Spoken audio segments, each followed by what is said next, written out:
I get these experiences that other people would pay a lot of money for. Like, I was standing there having a conversation with a kangaroo about who was the better Doctor Who. I was thinking, like, you usually have to take a lot of drugs to do that, have that conversation, but I was getting it for free.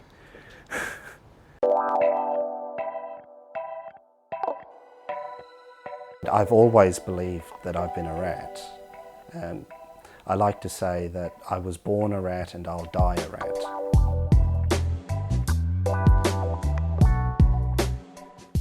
I didn't choose the rat.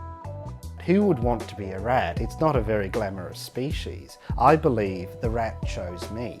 I remember as a kid seeing the Philly Fanatic and just loving it. And I loved baseball. I followed it very closely and watched the game and everything. But whenever I saw the Fanatic, I was watching the Fanatic more than I was watching the game. The act of putting on a mask is a very profound thing. For example, someone might be very shy when they're not in the suit. They put the suit on, suddenly they're life of the party.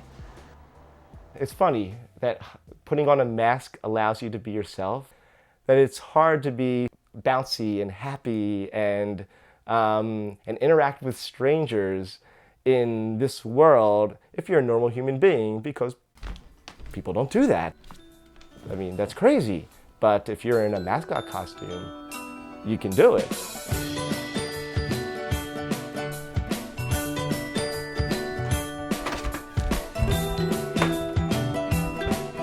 One of my furry friends calls me a meta-furry, which I think is a pretty good description. I'm a fan of the fandom. The furry fandom is a subculture that is centered around anthropomorphic animals. The fursuiters are sort of the ones who go the whole hog. They actually get full body suits made. These suits are incredible. I mean, when you see them, either you spend thousands of dollars getting a custom made suit for you, or you take the time and energy to learn how to make a suit yourself. I know furries who are mechanics. I know furries who are in the military. I know furries who are unemployed and living in their parents' basement. It is the whole realm of humanity. There's a geek chart. Furries are at the very bottom of that chart. And I've shown this to all of my furry friends, and they all totally own it. They're like, yep, that's right. We're there at the bottom of the chart. And they're fine with that. And that's kind of one of the things that I admire about it, the whole fandom, is that, they're doing this thing that everybody thinks is the dorkiest thing in the world, and they don't care. They're just doing it anyway, because they love to do it. And I really admire that. Rattus has lots of friends. He knows lots of people, or lots of people know him. Whereas I'm not so well known in my human form. Being furry is an important part of my personal identity. I think rats get a lot of negative press in Western society. I want to try to present my own counter to that.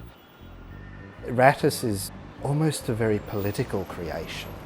He's about trying to say to the general community that, hey, rats are okay. You don't have to despise them. Early on, wearing Rattus, I was actually disappointed at how many people thought I was a mouse rather than a rat, which is, to me as a rat, is a little insulting. It's as if Rattus hasn't brought out his ratness appropriately. Previously, I'd always felt as if I was, ironically, wearing a mask, only showing a carefully censored version of myself so that I could fit in. But in the furry community, I feel as if this is me. I can be who I am, and I can express what I feel on the inside. They understand what I mean when I say that I'm a rat. Little rodent, and we seem to share a lot of things together. So I was the shy one. I was never one who would ever perform in any capacity. I always had stage fright. It was scary to me. I didn't have that in me, I thought. It was just an amazing experience to find out that I'm really not alone in this world. There is something really special about making a stranger smile. I have to admit, from my own little selfish perspective, it's very powerful to me because inside that head, I am smiling ear to ear. It just brings me great joy. Rats are evil. They make you fall in love with them and then break your heart by dying. I had 2 pet rats. Sadly, both of them have passed away.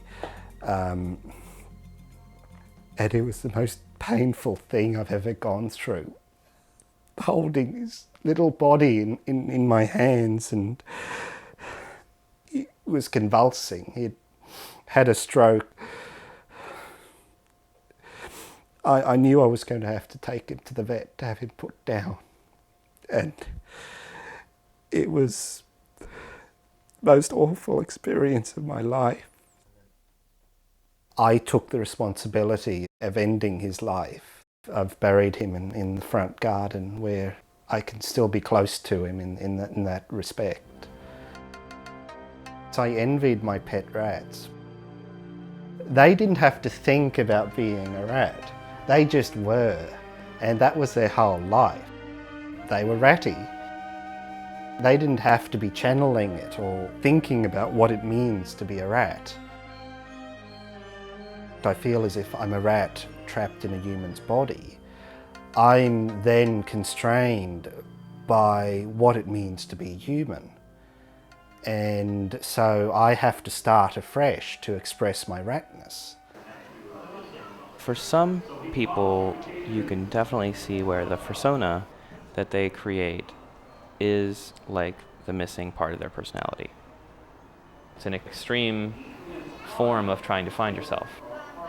And for some of these people, finding who they are means becoming not a human. It's funny, because if you are being this really joyful character, you become that joyful character. Once I had a taste of that, I wanted more of it. I can't wait to see where it takes me next. There will come a time that I will have to retire Rattus. He's going to become threadbare. I find that notion personally very painful because when that day comes, I'm going to be giving up part of who I am.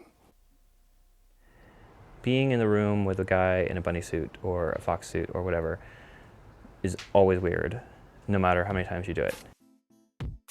I am a huge Star Wars nerd.